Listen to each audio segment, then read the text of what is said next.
Welcome to the Learning Pines YouTube. We hope this video helps. You begin by clearing obstructions and protecting the door. First, remove any visible trim screws around the exterior escutcheon. This exposes the mounting screws.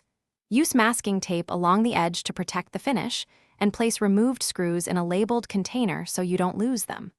Once the trim is off, locate the spindle or tailpiece and note its orientation. This tells you how the internal mechanism is aligned. Make sure you keep the door stable while you work to avoid misalignment. You now focus on the cylinder and internal mounting. Start by loosening the set screw in the knob or thumb turn. Back it off a few turns while holding the knob to prevent rotation. Next, remove the long mounting screws running through the door edge.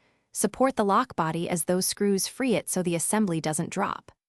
Once clear, pull the cylinder straight out, observing the cam or tailpiece orientation because that controls latch interaction. Keep components in order for reassembly. Finish by withdrawing the latch from the door edge. Remove the faceplate screws and slide the latch assembly straight out. Inspect the tailpiece, cam, and springs for wear or damage. Replace any bent parts to avoid future jams. If the cylinder or latch is stuck, apply a small amount of penetrating oil, let it sit, then tap gently and work it free with even pressure. Do not force or twist hard because that can break internal pins. Make sure alignment is correct before reinstalling. Thanks for watching. Consider subscribing if we helped you.